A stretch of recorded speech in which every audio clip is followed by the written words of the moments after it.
Shalom, salam sejahtera bagi kita semua. Saat ini kita akan belajar dari firman Tuhan yang terdapat dalam Matius 16 ayat 13 sampai 20. Bunyinya sebagai berikut. Pengakuan Petrus. Setelah Yesus tiba di daerah Kaisarea Filipi, ia bertanya kepada murid-muridnya, kata orang, siapakah anak manusia itu? Jawab mereka, ada yang mengatakan Yohanes Pembaptis, ada juga yang mengatakan Elia, dan ada pula yang mengatakan Yeremia atau salah seorang dari para nabi. Lalu Yesus bertanya kepada mereka, tetapi apa katamu, siapakah aku ini? Maka jawab Simon Petrus, engkau adalah Mesias anak Allah yang hidup. Kata Yesus kepadanya, berbahagialah engkau Simon bin Yunus, sebab bukan manusia yang menyatakan itu kepadamu, melainkan Bapa-Ku yang di sorga. Dan aku pun berkata kepadamu, engkau adalah Petrus, dan di atas batu karang ini aku akan mendirikan jemaat-Ku, dan alam maut tidak akan menguasainya. Kepadamu akan kuberikan kunci kerajaan sorga. Apa yang kau ikat di dunia ini akan terikat di sorga, dan apa yang kau lepaskan di dunia ini akan terlepas di sorga. Lalu Yesus melarang murid-muridnya supaya jangan memberitahukan kepada siapapun bahwa ia Mesias. Saudara-saudara yang Kristus kasihi, tahu dan kenal adalah hal yang berbeda.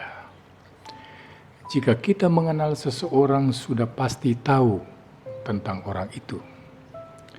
Tetapi tahu belum tentu kenal.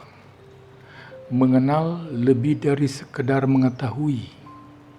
Mengenal berarti memiliki kedekatan secara pribadi. Pertanyaan yang penting hari ini bagi kita yang menyebut diri pengikut Kristus adalah, apakah kita mengenal Yesus ataukah kita hanya sekedar tahu tentang Yesus? Orang-orang Yahudi pada masa Yesus ternyata hanya sekedar tahu tentang Yesus. Ketika Yesus berada di Kaisarea Filipi, Yesus bertanya kepada murid-muridnya tentang bagaimana pendapat orang-orang mengenai dirinya. Yesus bertanya terlebih dahulu tentang pendapat orang lain dan bukan pendapat para murid. Dan murid-murid menjawab bahwa menurut orang-orang, Yesus adalah Yohanes Pembaptis seperti pendapat Raja Herodes. Ada yang mengatakan Elia karena Elia pernah dikatakan akan menampakkan diri lagi. Ada pula yang mengatakan Yeremia atau salah seorang dari para nabi. Ternyata orang-orang Yahudi hanya tahu tentang Yesus, tapi belum mengenal Yesus secara pribadi. Kemudian Yesus mengajukan pertanyaan yang sama kepada murid-muridnya. Tetapi apa katamu, siapakah aku ini? Simon Petrus, murid yang paling cepat berespons, mengatakan dengan spontan, engkau adalah Mesias anak Allah yang hidup. Para murid memiliki kedekatan secara pribadi dengan Yesus. Mereka selalu bersama Yesus. Petrus menyampaikan apa yang dipercayai berdasarkan pengalaman bersama dengan Yesus. Yesus bukan sekedar nabi, tetapi Yesus adalah Allah. Dan Roh Kuduslah yang membukakan hati Petrus untuk menjawab demikian. Roh Kudus melembutkan hati dan mengokohkan pengalaman rohani hingga tiba pada satu kesimpulan bahwa Mesias itu sudah datang dan berada bersama-sama manusia. Dan Petrus mengungkapkan pengakuan iman tentang Yesus sebagai Mesias anak Allah yang hidup. Pengakuan Petrus ini benar karena berasal dari Allah Bapa. Oleh sebab itu Yesus menegaskan bahwa di atas dasar pengakuan iman Petrus, maka gereja akan berdiri. Gereja berdasar kepada Allah dan menjadi alat untuk menyatakan keselamatan dari Allah bagi manusia. Keselamatan dari Allah inilah yang menjadi kunci untuk melepaskan belenggu dosa dan mengikat mereka yang percaya kepadanya menjadi bagian dari warga kerajaan surga, seperti yang diungkapkan dalam ayat ke-19. Saudara-saudara, pengakuan iman adalah sebuah pengakuan yang didasari oleh pengenalan akan Allah. Pengakuan iman yang benar bersumber dari Allah. Pengakuan iman tidak hanya sebuah ucapan semata, sebab iman bukan soal teori, tapi praktek. Jadi pengakuan iman harus disertai tindakan pembaruan hidup yang nyata dalam mengikut Tuhan. Mengaku Yesus sebagai Mesias harus diwujudkan dalam ketaatan menyangkal diri dan mengikut Dia. Pengenalan kita akan Yesus adalah pengenalan yang bersifat pribadi, bukan sekedar kata orang atau menyaksikan perbuatannya bagi orang lain, tetapi karena kita mengalami sendiri hidup bersamanya.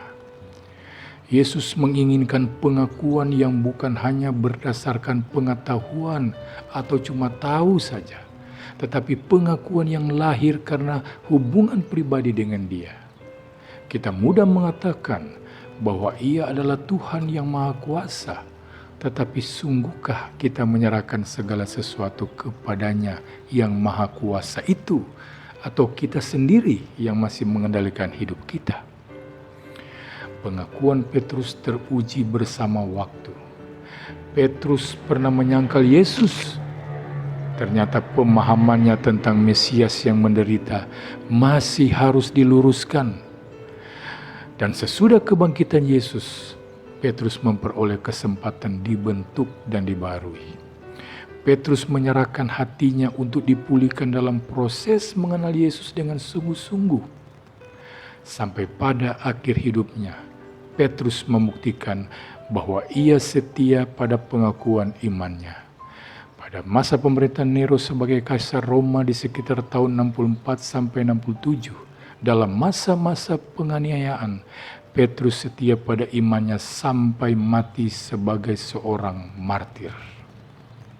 Sejarah mencatat kematian Petrus juga melalui kayu salib. Namun Petrus disalibkan terbalik dengan posisi kepala ke bawah. Nah, saudara-saudara, jika pada saat ini kita ditanyakan, siapakah Yesus dalam hidupmu? Bagaimana kita mengenal Yesus dalam kehidupan kita? Sejauh mana pengenalan kepada Yesus mempengaruhi kehidupan kita? Yesus membutuhkan jawaban, saudara, bukan hanya berdasarkan pengetahuan, tetapi pengenalan yang benar-benar kita alami bersama Dia. Nama Yesus itu tidak hanya sekedar nama untuk dipuja dan disembah, tetapi nama Yesus adalah pribadi yang hidup yang membawa kelepasan bagi kehidupan kita. Jika kita mengimani Yesus sebagai Allah yang Maha Kuasa, maka andalkanlah kuasa Yesus itu.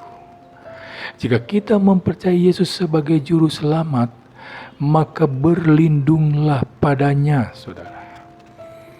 Sebesar apapun gelombang kehidupan kita, jika pengakuan kita adalah pengakuan karena pengenalan yang sungguh kepada Kristus dan iman kita hidup di dalam Kristus, maka niscaya anugerah dan berkat Allah akan dinyatakan bagi kehidupan kita. Tuhan Yesus memberkati kita semua. Amin.